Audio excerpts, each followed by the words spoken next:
You ever hear your child say he's dying on the phone and you can't do a thing about it? That sound doesn't leave you. It becomes a frequency you live in. My name is Lillian Hart, and this isn't a movie or a rumor. This happened to me. It was 2:03 a.m. when the call came. One ring, then another, then his voice, ragged, gasping, broken in half. Mom, please help me. They're not done. I remember the air in my bedroom freezing as I fumbled for my keys and the phone charger I didn't need. The GPS showed him by the river, near the old Franklin warehouse, abandoned since the 90s. I drove through red lights that meant nothing and kept shouting into speaker, Calvin, where are you? Talk to me, baby. If you're watching this right now, pause for a second and tell me where you're watching from, morning or night, where you are. Because grief doesn't care about time zones. It arrives like a storm that never leaves. When I reached the warehouse, the moon was hiding behind clouds. The metal door groaned when I pushed it open. I saw him under a flickering light, one shoe missing, blood drying on his shirt. I dropped beside him, pressed my hands against wounds I couldn't count. Stay with me, Calvin. Look at me, sweetheart. His eyes fluttered, trying to focus on my face. Then he grabbed my wrist with a strength that shouldn't have been there and whispered, Mom, my father-in-law did this. He sent them. The words were clear, each one slicing the air. I screamed for help until my throat felt like glass. Sirens wailed in the distance. Someone must have heard me. When the paramedics arrived, they pulled me back as they worked, but I kept repeating what he said. He said his father-in-law did this. Write it down, please. One officer nodded, pen moving. Another whispered to him, and suddenly the tone changed. The younger one avoided my eyes. Ma'am, he was barely conscious. Let's not jump to conclusions. I watched them bag his phone, slide his wallet into an evidence pouch, and talk quietly near the patrol car. My son was still warm when a detective came over. Mrs. Hart, do you have any idea who might want to hurt your son? I just told you, I said. His father-in-law. He said it himself. He wrote something in his notebook and said, We'll review the statement. For now, it looks like a robbery gone wrong. Robbery? Calvin's car keys, his watch, his shoes, all still there. I looked down and saw his phone, cracked and slick with blood, the screen flashing a half-typed message. Mom, if I don't make it, then nothing. I slipped the backup SIM card from the side slot before they noticed. Maybe it was wrong. Maybe it was survival. They taped the area off. Their radios crackling with codes I didn't understand.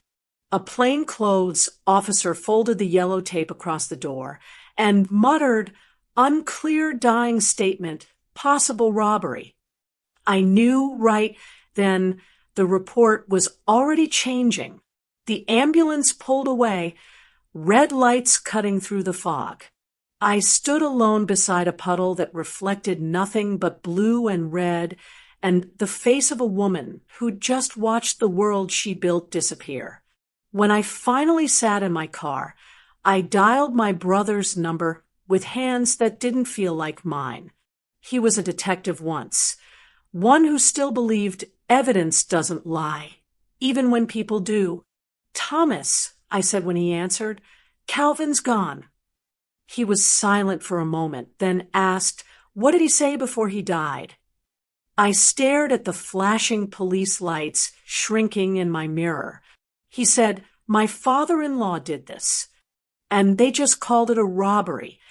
I could hear Thomas breathing, slow and steady. Then his voice, stay put. Don't say another word to them. I'm on my way. That was the first time I understood how power can rewrite truth in real time. They taped off the wrong crime scene. And I knew the truth was already dying beside him. You ever stand at your own child's funeral and feel like the only one who's awake? The only one who notices the wrong details, the timing of the tears, the rehearsed tremble in the widow's hand, the way the man behind her doesn't blink once.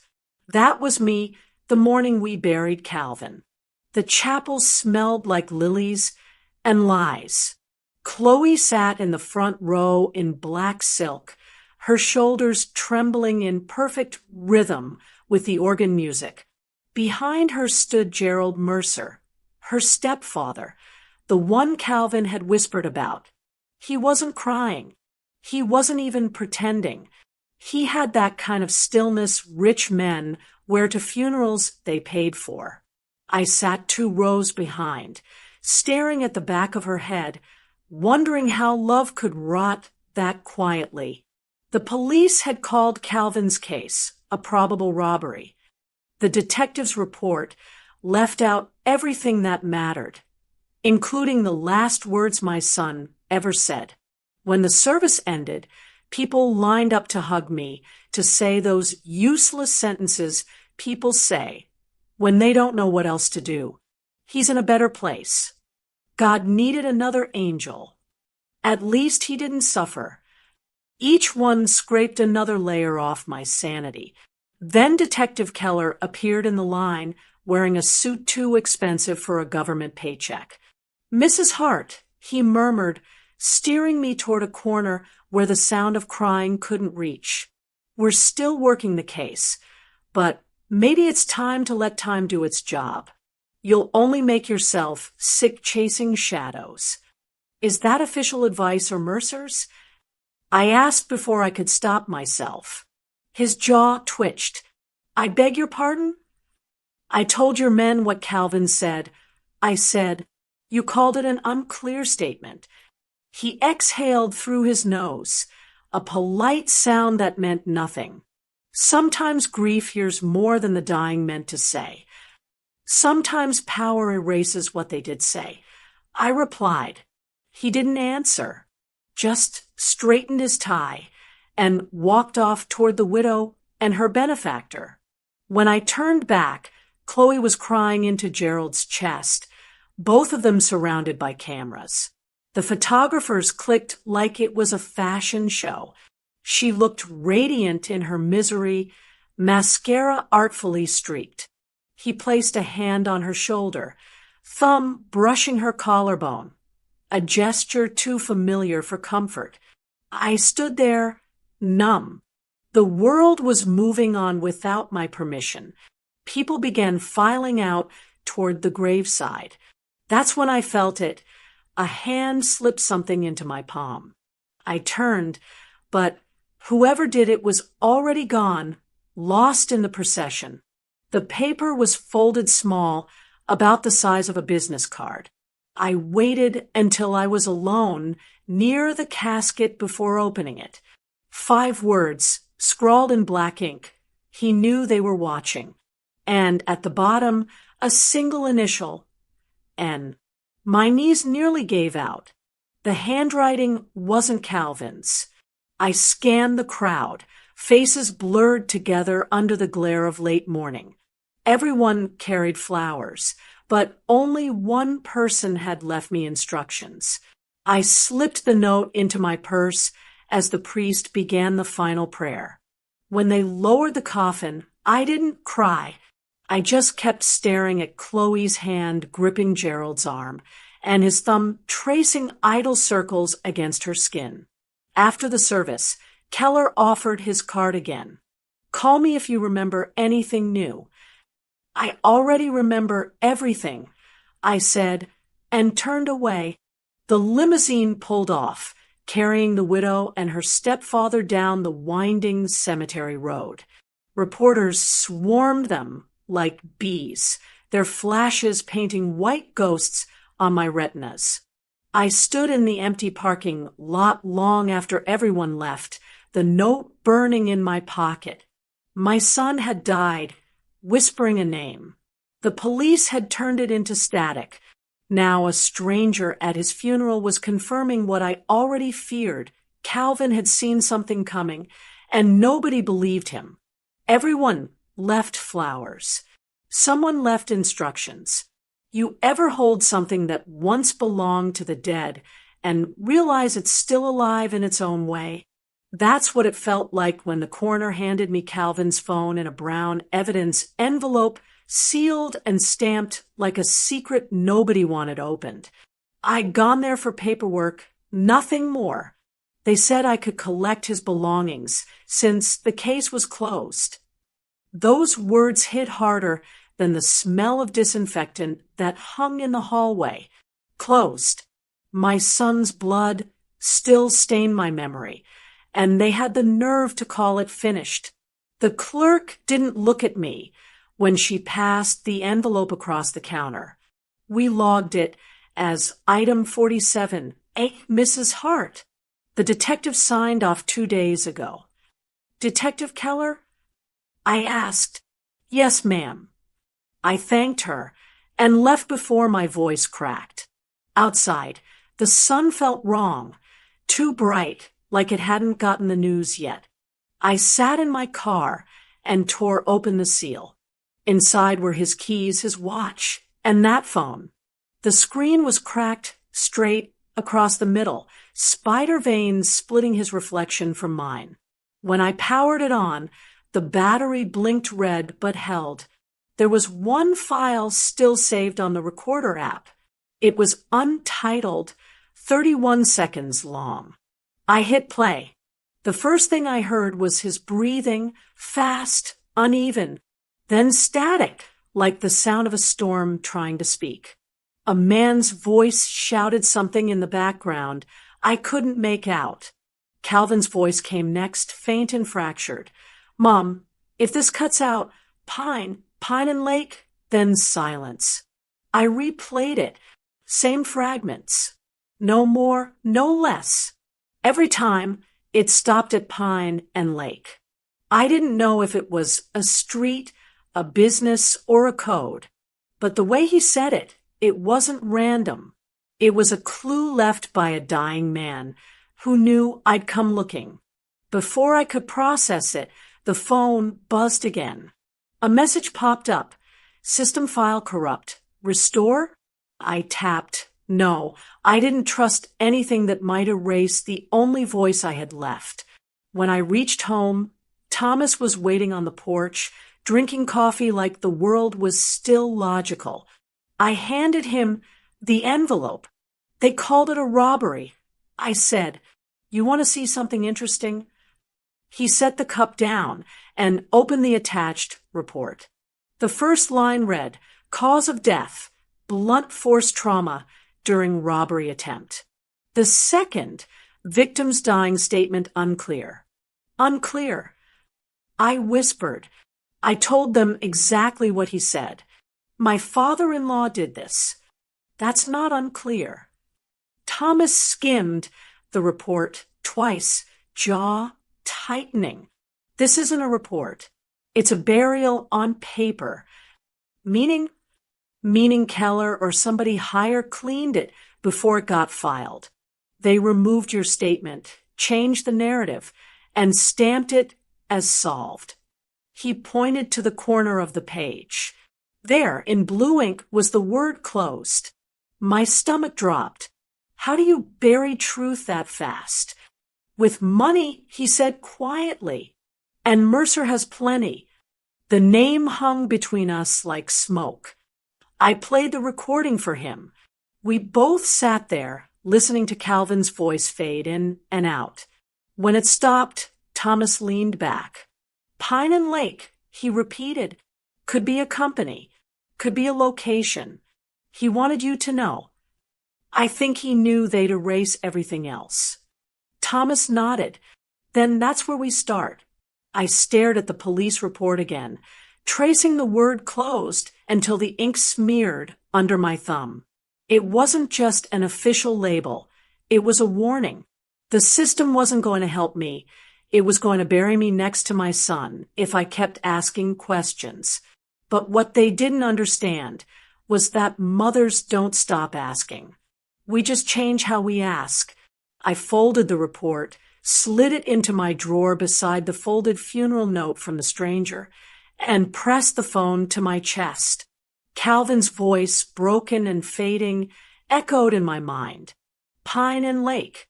They buried his body, and the truth with it. My brother has a rule. Never start a war you haven't mapped like a crime scene. That's why I called Thomas before doing anything else. Not the police, not the lawyer, not the news. Just him. He showed up at my door 2 hours later in his old leather jacket, hair more gray than I remembered, eyes still sharp enough to cut through excuses. He didn't hug me. He never did in moments like this. Instead, he just said, "You got coffee?" We sat in the kitchen, the same one Calvin used to raid at midnight, and I laid everything out on the table. The phone, the police report, the audio recording, the note from the funeral, all of it. He didn't interrupt once. When I finished, he reached for the report, flipped to the last page, and smirked the way detectives do when they smell a lie. They stamped this closed faster than a traffic ticket. He said, "They erased his dying words." I replied. He nodded. "Then we don't go to them again." "Not yet. We build first." That's your rule. That's survival. Thomas still had contacts in the department, quiet ones who owed him favors. He called one of them a desk sergeant who'd worked evidence control. I listened to their conversation, only catching fragments. "Mercer case. No, not that Mercer. Warehouse file. Already sealed." Then silence. He hung up and looked at me. Gerald Mercer made a donation to the precinct 3 months ago, renovated their conference room. Guess which captain signed the thank you letter? Keller. I said without hesitation. Thomas gave a dry laugh. "You're learning." I wanted to scream. My son's death was being archived under a plaque that said donated by Gerald Mercer.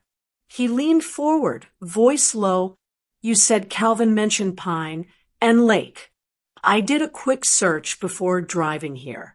Pine and Lake LLC was registered 6 months ago. Delaware address. 0 employees, 0 physical office. Guess who's on the parent company filings? Who? He slid a paper across the table. The registration printout showed a familiar corporate name, Mercer Holdings Group. My pulse kicked. Gerald's business empire? I asked, buried under layers.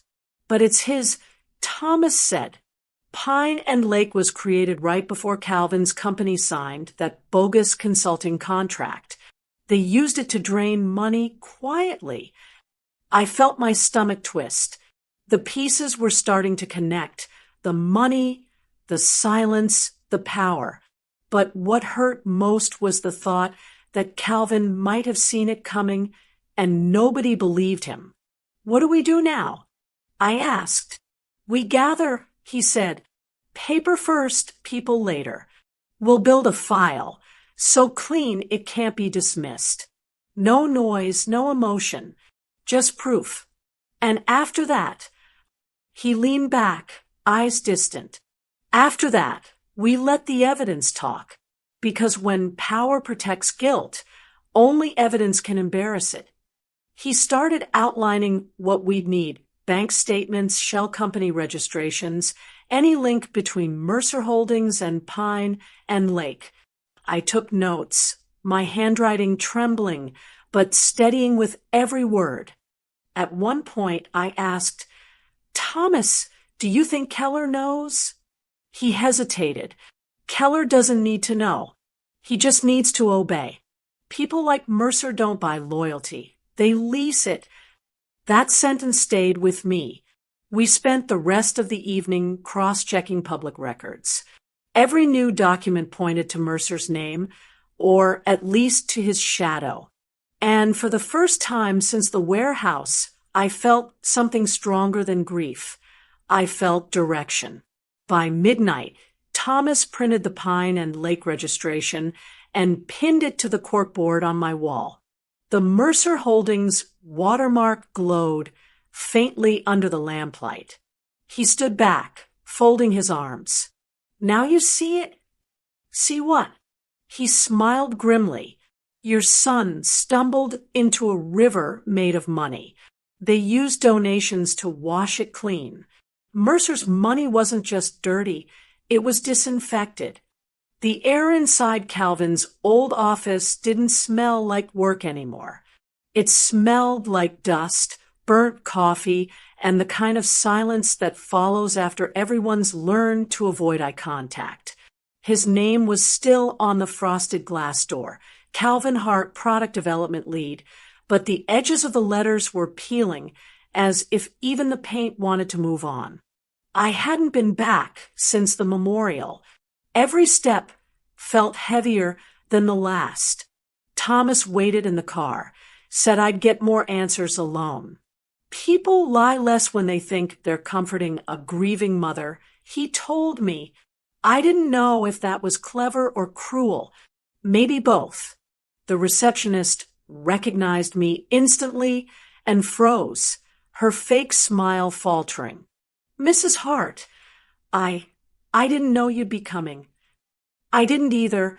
I said softly, I need to speak with the accountant. Mr. Vance, right. Her fingers hovered over the phone. Then she whispered, he's in his office, and buzzed me in. The door to Vance's office was half open. He was in his late 30s, sweat already gathering at his temples, though the air conditioner hummed loud enough to chill a glass of water. He looked up and forced a smile that never reached his eyes. Mrs. Hart, goodness, I'm so sorry for your loss. I nodded and sat without being asked. You handle Calvin's payroll, correct? And his vendor payments. He hesitated. Yes, ma'am. Until everything happened. I placed the copy of the Pine and Lake registration on his desk. His pupils widened the way people's do when they've just seen a ghost with their own signature on it. You recognize this? I asked. Where did you? He stopped himself. The sweat on his forehead thickened. That's one of our consulting partners. Consulting for what? He reached for his water bottle, drank too fast, and choked slightly. I'm not sure of all the details.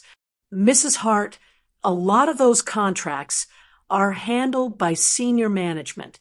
Sometimes things get mislabeled. Mislabeled for $42,000. I slid the ledger page across to him. The entry circled in red ink, consulting fee, Pine, and Lake $42,000. That's not a typo. That's theft disguised as business. His breathing quickened. You shouldn't have that document. And your conscience shouldn't be this nervous, I said. He pressed a tissue to his forehead, eyes darting toward the door. Look, Mrs. Hart, you need to understand. Some payments come with instructions. Sometimes they tell us not to ask questions. Who's they? I don't know names. It came through internal routing, someone connected to the family. The family? I repeated, my voice calm though my pulse pounded. He nodded quickly. Someone married into it. They said it was a private consultancy, personal favor type of thing. They told me to code it as Pine and Lake and leave it alone. He tried to laugh it off, but it came out cracked. That's normal stuff in business. You know how families are. Mine doesn't hire shell companies to launder blood. I said quietly. He flinched. I stood, taking the ledger page back before he could reach for it. Thank you, Mr. Vance. You've been very helpful. As I walked out, I heard him call after me, voice trembling, Mrs. Hart, please don't mention my name. They'll know I talked. I paused in the doorway. Who's they? His lips parted, but nothing came out. Only silence, thick and heavy, followed me down the hall. Outside, Thomas leaned against the car, arms folded. You were in there 15 minutes. He talked. He sweated more than he spoke, I said, sliding into the passenger seat. Thomas started the engine. Anything useful? I looked out the window at the office building that had once been my son's dream. He said someone married into the family told him to keep it quiet. Thomas frowned. Family? I nodded, watching the city lights blur past as we drove. He said family, but not whose. The knock came just after 9, soft and polite like guilt-wearing perfume. I opened the door expecting Thomas, but it was Chloe, dressed in muted gray, hair tied back, eyes red but dry. She held a casserole dish in one hand and pity in the other. I didn't know if you'd eaten, she said, voice trembling just enough to sound human. I stared at her for a full 5 seconds before stepping aside. Come in. The house felt smaller with her inside it. Every wall seemed to shrink, listening. She placed the dish on the counter and looked around like she was touring a memory. It's still the same, she whispered. Calvin loved this house. I didn't answer. She'd said that same line at the funeral. Maybe she practiced it in mirrors. We sat across from each other at the dining table. The same table where Calvin once brought her home for the first time, full of laughter and nervous glances. Now, it was 2 women divided by death and pretense. She clasped her hands together, sighing softly. Lillian, I know we haven't always seen eye to eye, but I want us to heal. I want peace. Peace. I repeated, letting the words settle like dust. My son is in the ground, Chloe. You brought a casserole. You think that's peace? Her lips trembled. You think I don't hurt too? I studied her carefully. The grief didn't fit right. It was tailored for show, not wear. You told the detectives Calvin left the house at 10 that night, didn't you? Yes, she said quickly. He said he needed air. Strange. I said, because the warehouse cameras caught movement around 11. The coroner said he'd already been attacked by then. Her eyes flickered. I didn't look at the clock. Funny thing, I said, you always notice time when it benefits you. The silence that followed was thick enough to choke on. Thomas had called earlier that day with something he'd found. An image of a parking ticket issued outside the old Franklin warehouse. The car, black Mercedes. The license plate, Chloe's. The timestamp, 11:02 p.m., 1 hour before I found my son bleeding out. I hadn't told her yet. I wanted to see if she'd hang herself with her own words first. She leaned forward, voice small. I just wanted to say I'm sorry for everything, for how things ended. He was distant those last few weeks, angry, paranoid. I think he was hiding things from me. He was, I said, watching her reaction. And maybe he was hiding them from you. Her hand froze halfway to her glass. The smallest muscle in her jaw twitched before she forced a smile. You always had a way with words. I learned from people who use them too easily. She laughed softly, brittle. You've changed. So have you. I glanced at her wrist and froze. She was wearing Calvin's watch. I'd seen it in the evidence photos, blood smeared along the strap. Now it gleamed under the kitchen light, spotless, ticking as if nothing had happened. Nice watch, I said. She followed my gaze and tugged at her sleeve. Too late. Oh, he left it at home that night. I couldn't bear to see it sitting there. I stood slowly, my chair scraping against the floor. He was wearing that watch when I found him. Her eyes darted toward the door. You must be mistaken. I never forget the details of the last night I saw my son breathing. For the first time, her voice dropped its practiced softness. You're angry. I understand, but accusing me won't bring him back. No, I said, but finding the truth might let him rest. She gathered her purse and backed toward the hallway. I should go. This was a mistake.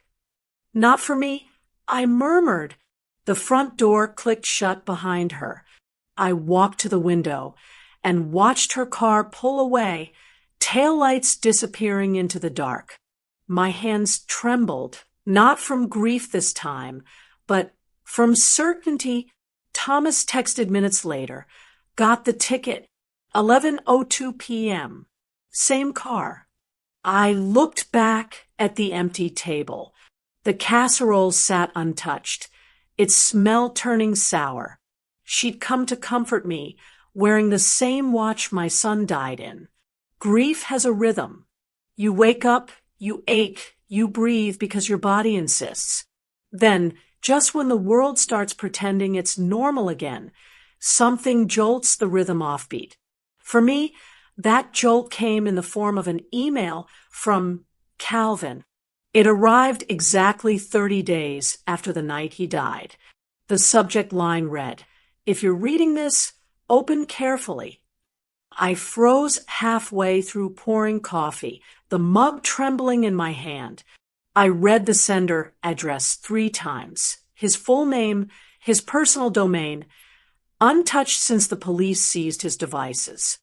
I sat down, heart thudding like it wanted to climb out of my chest. Thomas was in the living room reviewing traffic citations when I called out, "Tom, you need to see this."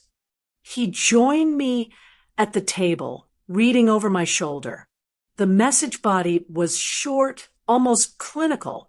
If I'm gone for 30 days, this file unlocks automatically. Do not delete. Open on a secure network. The password is the name of who I told you never to trust. Attached beneath, it was a single zip file named Failsafe. The email footer showed a timestamp, 3:16 a.m., the same time the coroner estimated Calvin's death. Thomas exhaled sharply. He set up a dead man's switch. I looked at him. He planned for this. He knew someone might make him disappear. I stared at the screen, at my son's name printed like a ghost returning to finish his sentence. What do? Thomas rubbed his temples. We wait. If we open it now, we risk tripping whatever safety layer he built. 30 days means he wanted a buffer. Maybe he wanted whoever did it to feel untouchable first. I scrolled down and saw one more line in smaller text. If this ever reaches you, Mom, I'm sorry you had to see the world the way I saw it. That's when my hands started shaking for real. Calvin had written me goodbye in advance, and I'd never noticed how scared he must have been. Thomas printed the email and placed it in a folder marked Failsafe Evidence. Then he looked me dead in the eye. From now on, we do this my way. No more showing our hand. No more confronting anyone. We gather, we watch, and we wait for that file. I nodded, swallowing the lump in my throat. He said the password is the name of who he told me never to trust. Thomas frowned. Who did he say that about? I thought back. Small conversations over dinner, the unease in his voice whenever certain names came up. He said it once after a family dinner. I whispered. He told me, don't trust anyone who pretends family is business. Thomas leaned back. That's Mercer's entire biography. For the next few days, we lived in silence that wasn't peaceful. Thomas combed through Calvin's cloud logs, tracing login attempts. Twice, someone else had tried and failed to access the account. Both IPs traced back to the city where Mercer's firm operated. He printed the log entries and laid them out like cards on the table. "They know this file exists," he said. "They're waiting too. Maybe they think they can delete it before we see it." I kept checking the countdown timer Calvin had coded into the email. Every morning, it reminded me how slow time can move when you're watching the clock for justice instead of hope. On the 28th day, I dreamed of Calvin. He was standing in the kitchen, barefoot, sunlight on his face. "You always told me the truth comes out," he said. "This time, it just needs help getting there." When I woke up, my cheeks were wet, and the house was too quiet. 2 days later, the notification changed from scheduled to unlocked. Thomas stared at the screen. "You ready?" I wasn't, but I nodded anyway. I hovered over the file icon, the weight of everything pressing down on one fingertip.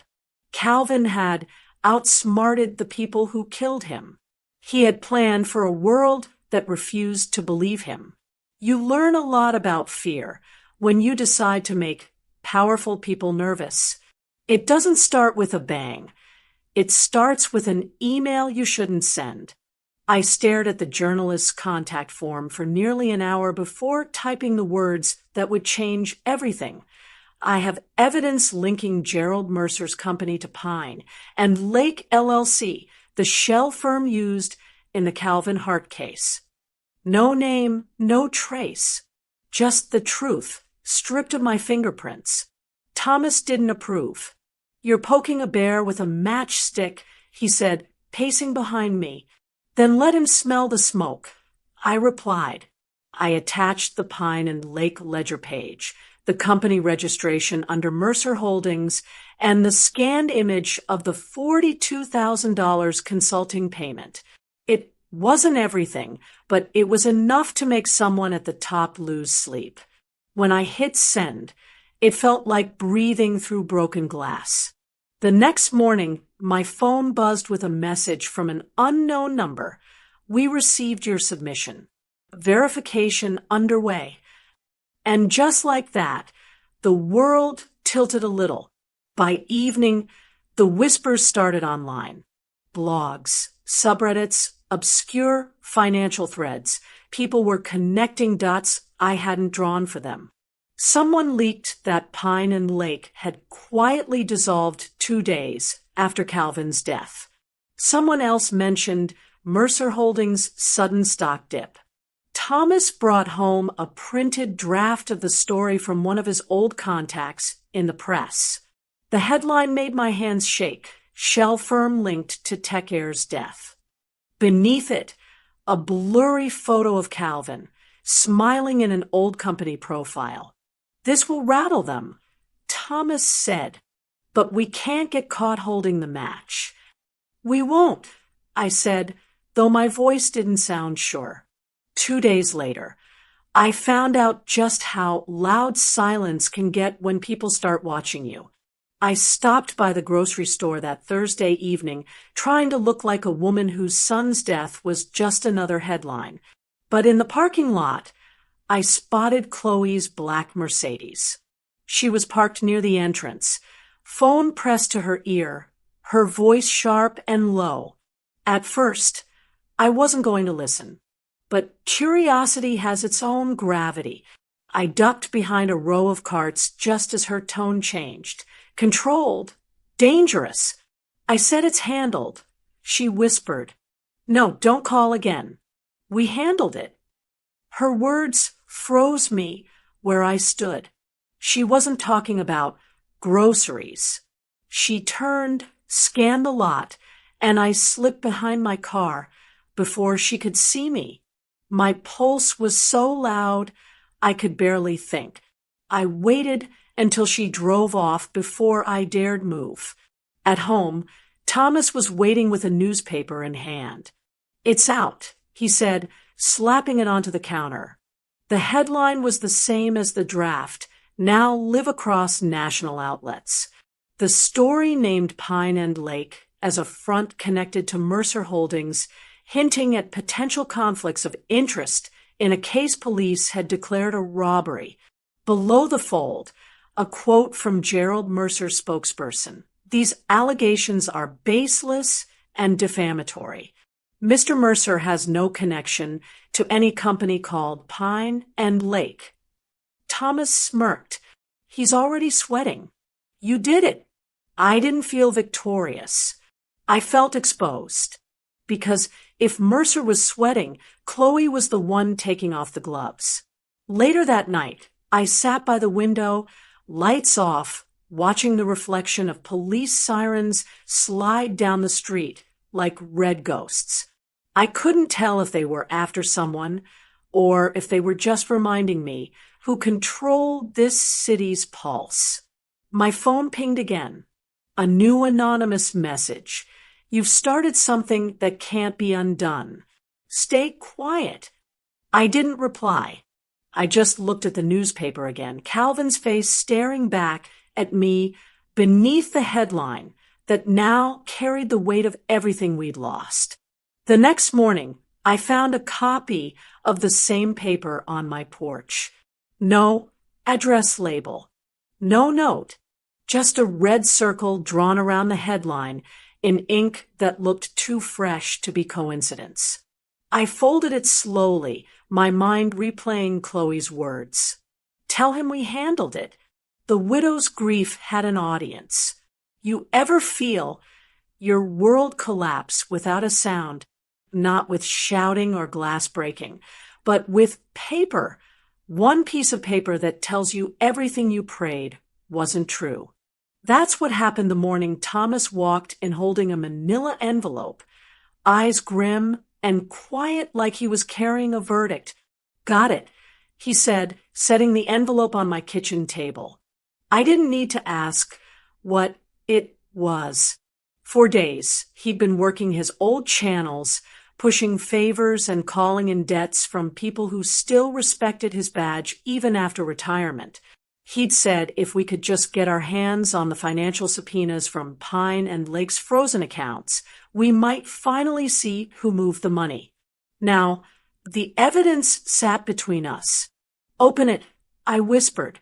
He slid the papers out carefully, flattening the top page against the table. My heart hammered when I saw the bank header. First Federal Corporate Division, Transaction Authorization Slip.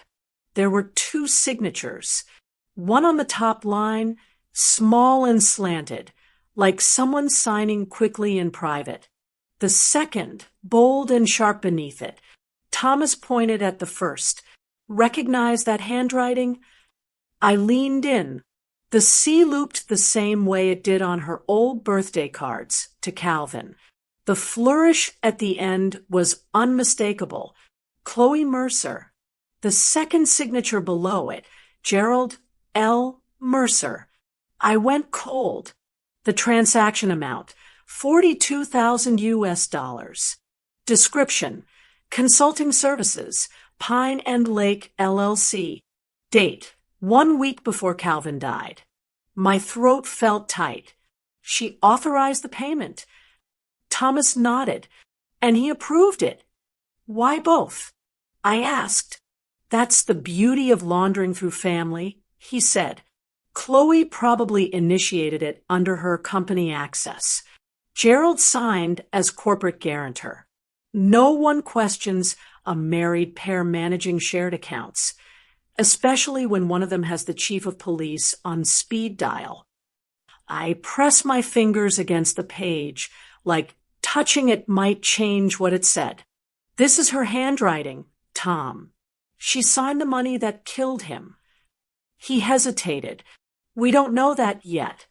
I do, I said, because she looked me in the eye 2 nights ago and lied about not knowing what Pine and Lake was. She wore Calvin's watch while pretending to grieve. Now her name is on the blood trail. He reached for my wrist gently, grounding me. Lillian, listen. We'll move carefully. You can't confront her. Not yet. I don't need to, I said. This signature already did. Thomas studied the paper again. They moved a lot through here. This isn't the first transfer. It's just the only one we've caught. How much more? Hundreds of thousands, maybe, but this one matters because it's personal. It ties them together. I stood and walked to the window. Outside, the sky was heavy with rain, the kind that doesn't fall yet, but makes the world smell like metal. Do you think she even loved him? I asked quietly. Thomas didn't answer right away. People like Chloe don't love the person. They love the reflection of themselves they see in someone else. And when that reflection stops flattering them, they shatter the mirror. I turned back to him. Then we'll make sure she sees what she really looks like.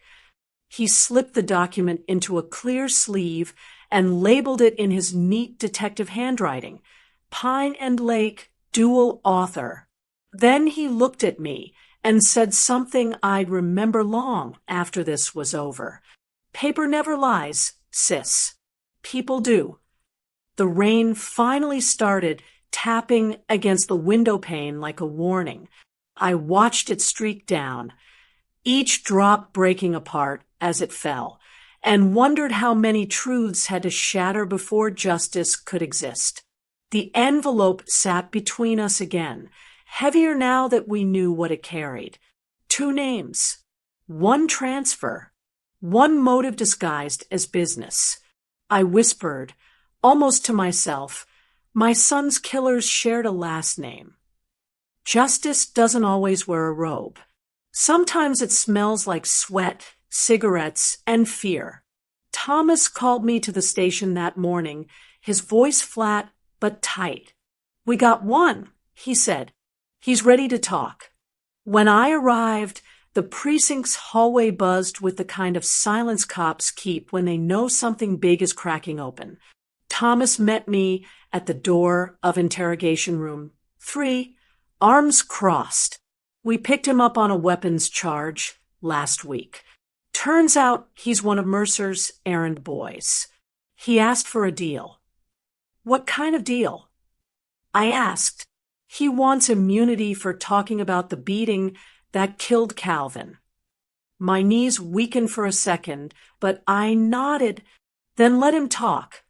Thomas opened the door.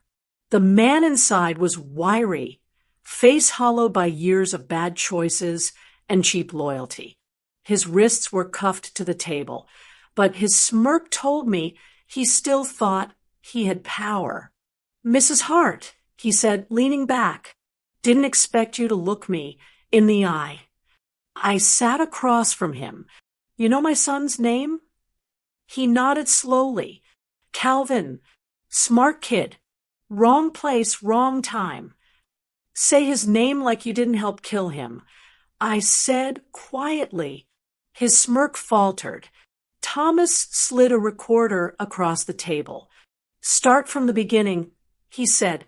The man licked his lips, eyes darting toward the glass window.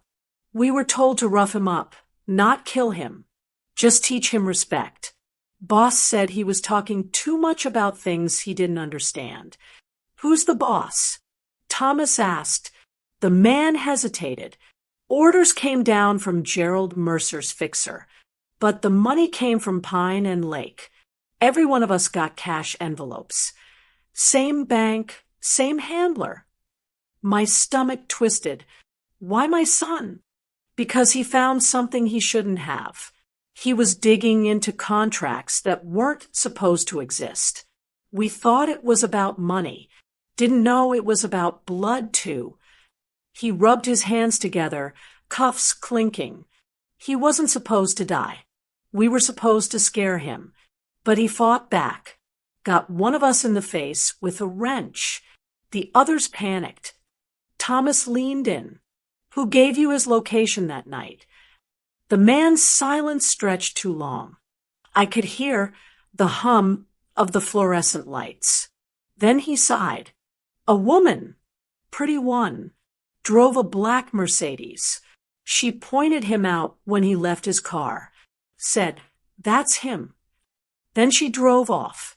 The air left my lungs. Her name? He shrugged. Didn't say, but I saw the plate when she parked. I got good memory for numbers.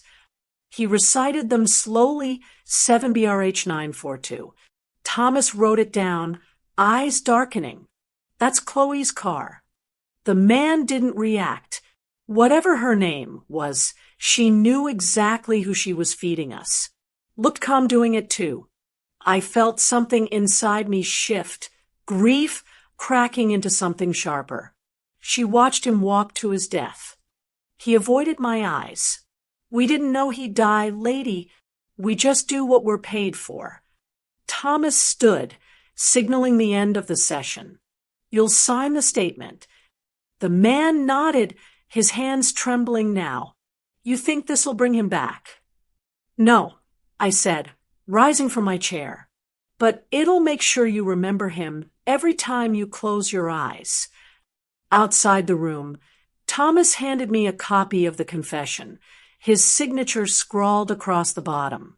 We'll verify the plate, but he didn't need to lie. He's too scared for that. I stared through the glass at the man inside, his head bowed, the recorder's red light blinking like a heartbeat. I always wondered what betrayal looked like when it smiled at you. I said softly. Thomas followed my gaze. Now you know. The paper in my hands trembled. Calvin's blood, Chloe's car, Mercer's money, every line finally connected. The face I'd trusted to mourn him had led him to slaughter. The day Calvin's dead man file unlocked, the house went silent, like even the walls knew to listen.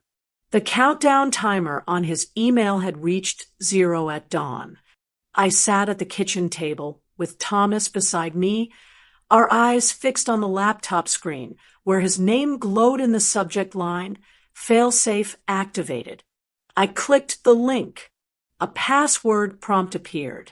Thomas nodded once. You remember what he said, the name of who he told you never to trust. I typed Mercer. The screen blinked, then opened a folder labeled proof. Inside were 6 files, 5 emails and 1 audio clip. My son, my brilliant, careful son, had left behind a map of his own murder. The first email was from Chloe's private account. He's asking questions about Pine and Lake again. If he keeps digging, he'll ruin everything. The timestamp, 1 week before the attack. Thomas scrolled down to the reply. Gerald Mercer had written, then he needs a lesson. He's too sentimental to understand business. Once he's gone, you'll inherit. We'll make it look like a robbery. My breath caught. The words felt like teeth. Another message followed. Colder. Use the same boys from the docks.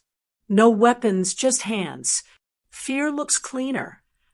Thomas exhaled slowly. This isn't just conspiracy. It's intent.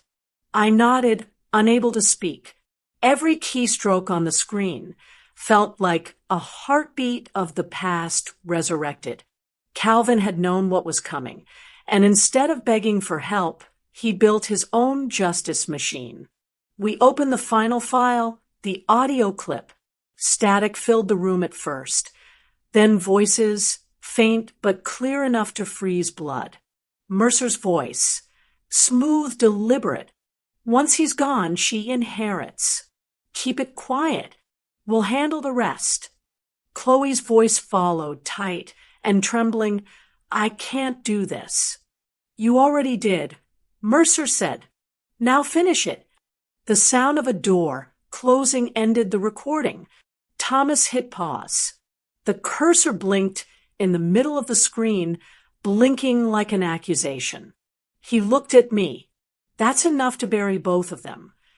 I shook my head, tears finally spilling. No, Tom. That's enough to exhume the truth.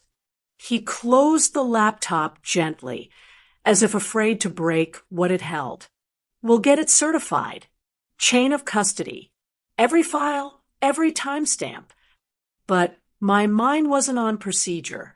It was on Chloe's voice, the same one that once called me Mom at Christmas dinners, the same voice that cried at the funeral she helped stage. She sounded afraid. Thomas said carefully. She should be, I replied.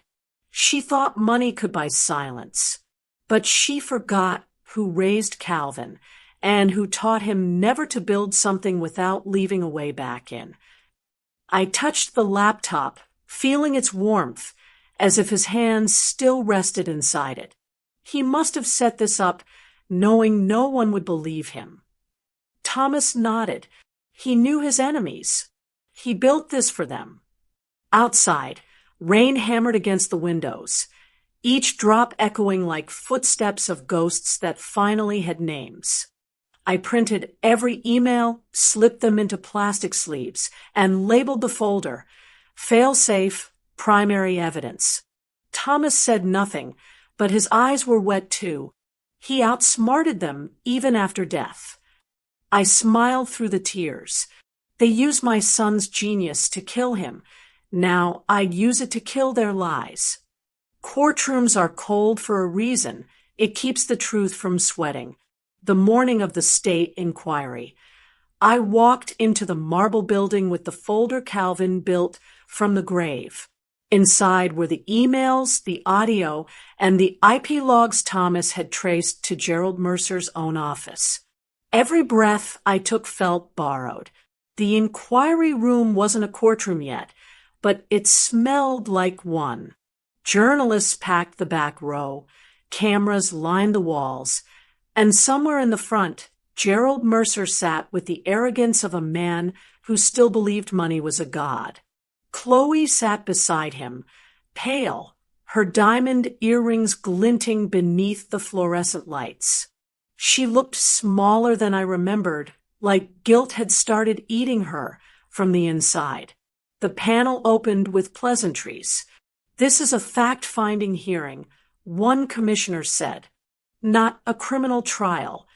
But the moment they said Pine and Lake LLC, Gerald's jaw tightened. He leaned toward his attorney, whispering something I didn't need to hear to understand. When my name was called, I stood and raised my right hand.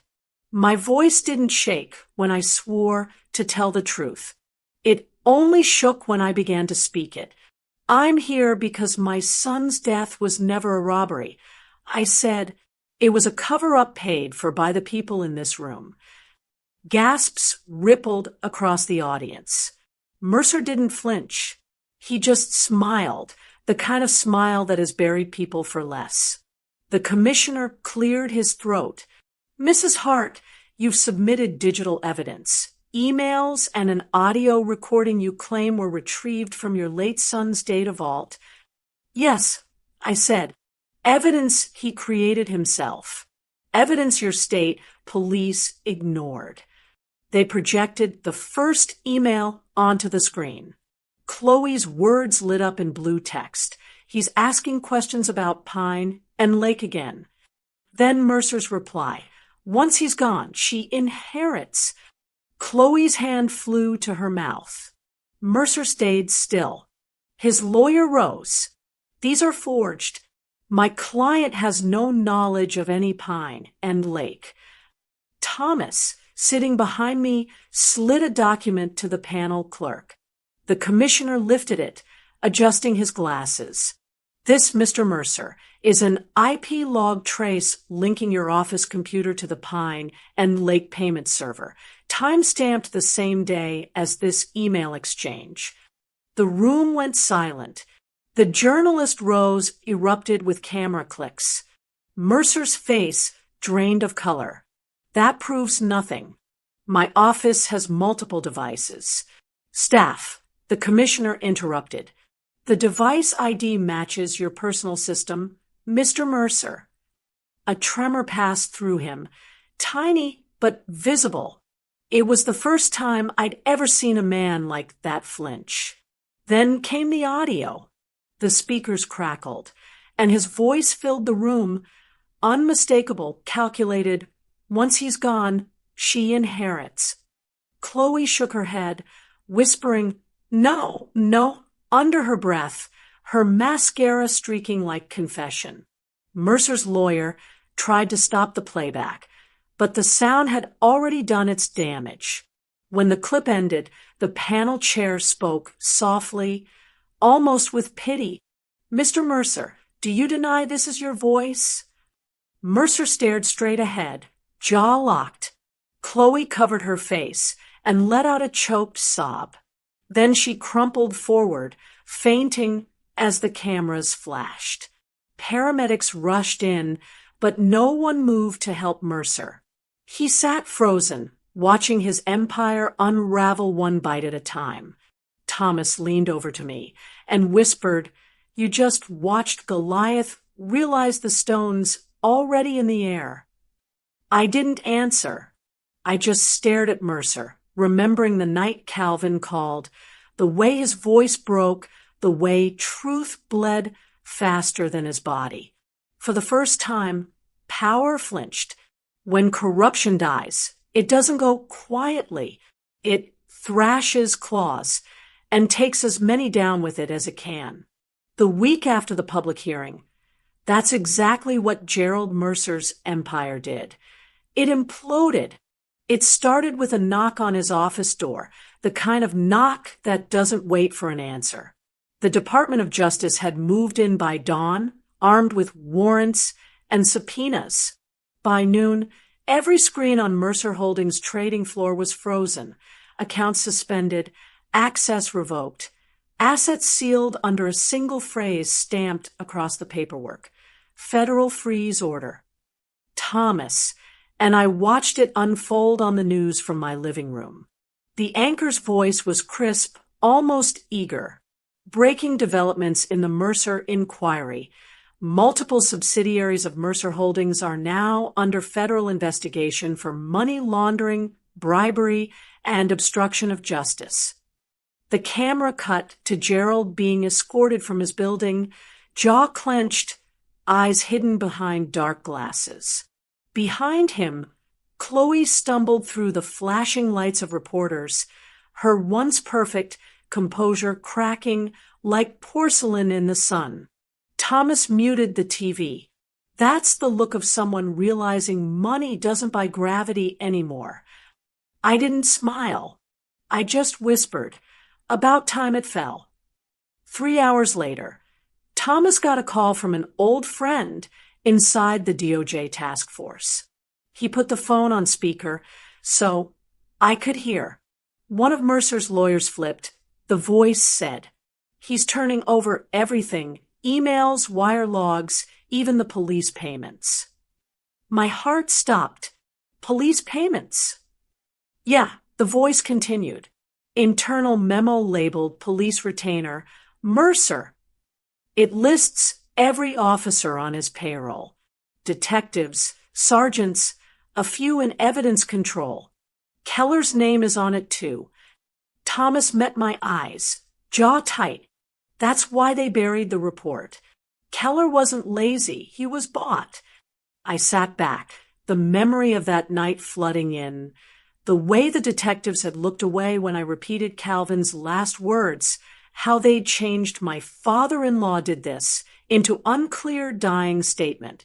The lies had cost my son his justice, but now those lies were turning into evidence. We drove to the federal building the next morning to deliver our copies of the files.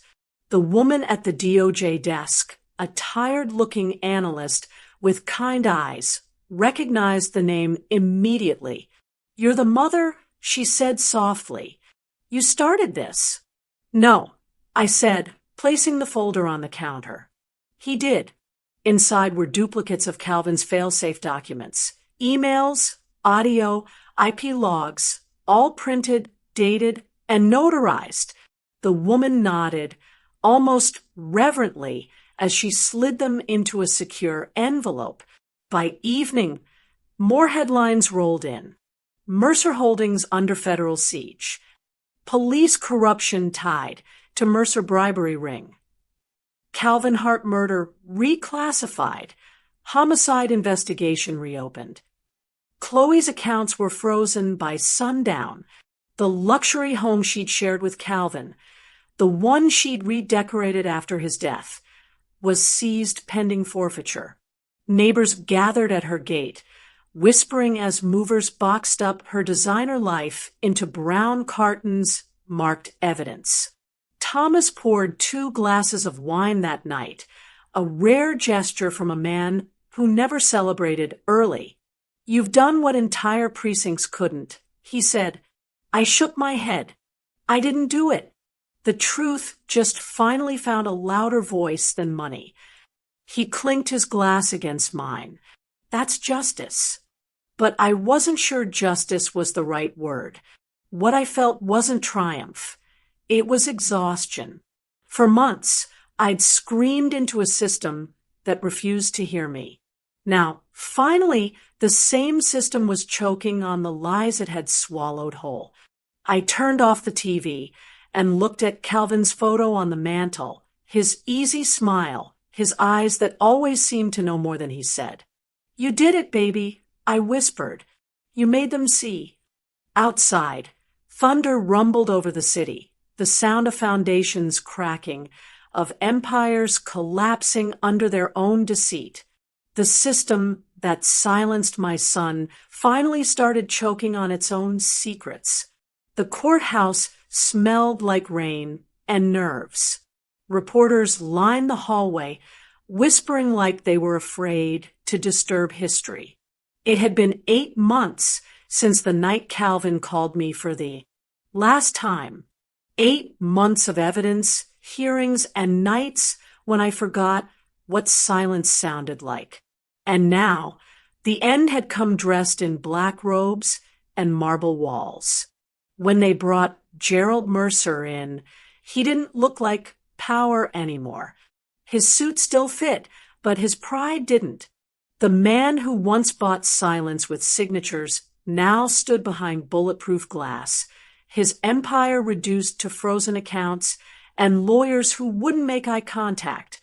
Chloe entered next, wearing beige, her hair pulled into a tight bun. She looked less like a widow and more like a verdict waiting to be spoken. I sat behind the prosecutor's table, the folder of final evidence in my lap. Thomas stood next to me, hand on my shoulder, quiet as always. The judge read the charges one by one: conspiracy to commit murder, racketeering, evidence tampering, obstruction of justice. Each word was a nail in the coffin they built themselves. When it was Chloe's turn to stand, her voice trembled. "I never wanted him dead," she said, tears spilling down her face. "It was supposed to be a scare." Gerald said. He said it wouldn't go that far. Gerald glared at her, his mask cracking for the first time.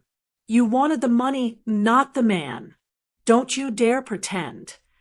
The judge slammed his gavel once. "You'll both have your turns." The courtroom fell silent. Then the prosecutor held up the flash drive, Calvin's failsafe. "This," he said, "was created by the victim himself. He predicted his death, documented his evidence, and ensured that truth would outlive fear." He pressed play on the audio. Mercer's voice filled the courtroom. "Once he's gone, she inherits." Chloe sobbed. Mercer stared at the floor. The jury took only 3 hours.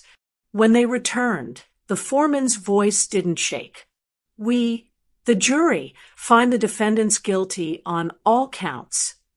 It was strange, the way quiet can thunder louder than applause. I didn't cry. I didn't move. Thomas looked at me, waiting for something, a smile, a sigh, anything, but there was nothing left to give. Mercer's lawyer approached the bench, murmuring about restitution. The judge glanced at me. "Mrs. Hart, As the victim's next of kin, you're entitled to compensation from the seized assets. Do you wish to accept the award? I stood, steady as a cliff in wind. No, Your Honor. I don't want their money. The room stirred. Even Mercer looked up. I want the restitution to establish a foundation, I continued. In my son's name, the Calvin Hart Innovation Fund, for young creators who don't have the resources my son once had. Let every cent that destroyed him build something better than them. The judge considered this, then nodded. Granted, the foundation deed will be executed upon sentencing. I felt Thomas's hand squeeze my shoulder. You're something else, Lil, he said softly. The calmest storm I've ever seen. I turned to him, managing a small smile. Storms don't calm. They clear. As the judge finalized the sentencing, Mercer's shoulders sagged. The gavel struck wood once more, sharp, final, merciless. Chloe's sobs broke through the silence. The reporters outside erupted with headlines. The prosecutor handed me a copy of the final judgment and the official foundation charter. The paper felt heavy, alive. When I stepped outside, sunlight spilled through the clouds for the first time in weeks. It touched my face like a hand I hadn't felt in months. Thomas whispered, "It's done." I looked at the courthouse doors closing behind me. The echoes of that gavel still rang in my chest, steady as a heartbeat that didn't belong to me. The gavel fell, and I felt him exhale through me. Grief never really leaves. It just learns how to sit quietly beside you. A year had passed since the gavel fell, and yet every morning still began with Calvin's name on my lips, like a prayer I never stopped saying. But that morning, something was different. The building before me shimmered with new glass, new purpose, and his name carved into its heart, the Calvin Hart Innovation Center. It was everything he dreamed of, a place where kids could build what they imagined without fear of being silenced by power or poverty. Inside, the air hummed with the sound of computers, laughter, and possibility. His logo, the same one he'd drawn on a napkin years ago, glowed in silver on the front wall. I stood with the ribbon-cutting scissors in my hand, surrounded by people who'd once doubted, dismissed, or pitied me. Now they were clapping, cameras flashing, children waving small flags with Calvin's name on them. I smiled, but it wasn't pride that filled me, it was peace. When I cut the ribbon, applause broke like thunder. Balloons lifted into the air, drifting toward a sky that finally seemed wide enough for his story. Reporters rushed forward with microphones, asking how it felt. I didn't give them the headline they wanted. It feels, I said, like he's still working. Thomas stood off to the side, leaning against the wall, watching the crowd. He looked older now, but lighter, as if the storm we weathered had passed over both of us. You did it, Lil, he said quietly when he came over. You turned revenge into legacy. I just followed his trail, I said, looking at the polished plaque beside us. Founded in memory of Calvin Hart, creator, innovator, son. But the real surprise was waiting inside the lab. One of the instructors turned as we walked in, a tall man with tattoos fading under his sleeves. I recognized him instantly. The enforcer, the one who'd confessed to Thomas months ago. He nodded respectfully, eyes down. Mrs. Hart, I wasn't sure you'd want me here. I didn't, I said honestly, but Thomas told me what you've been doing. He swallowed. I teach the kids coding, robotics. It's what your son loved. I'm trying to make something right. His voice cracked on that last word. For the first time, I saw no malice in him, only a man who'd realized the weight of what his hands had done. I nodded, then make sure they never forget who built this place for them. He nodded again, eyes glassy, and turned back to a group of teens gathered around a workstation. All right, class, he said softly. Today, we build something that lasts. Thomas leaned close, whispering, he's living proof. People can change when truth finally costs them something. I smiled faintly. Then Calvin's still teaching. Later, when the crowd thinned and the sun dipped behind the new center, I walked into my office, a glass-walled room filled with light. On the desk sat a framed photo from that morning's ribbon cutting, still warm from the printer. Beside it lay an envelope I'd kept sealed since the trial. The handwriting was unmistakable. "Mom, if I go, make it count." It was the last line from Calvin's private note, found in a file Thomas recovered months ago. I read it again and again until the words blurred. Then I whispered, "I did, baby. I made it count." Outside the window, the courtyard lights flickered on. Children ran across the grass, laughing, carrying small drones and circuit boards, filling the night with the kind of energy only hope can make. One of them stopped, looked up at the building, and said, "Who was Calvin Hart?" The reformed man smiled.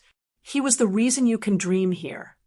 I turned off the lights and watched from the doorway, letting the hum of creation replace the silence grief once owned. They killed him for money. He lives again in every mind they couldn't buy.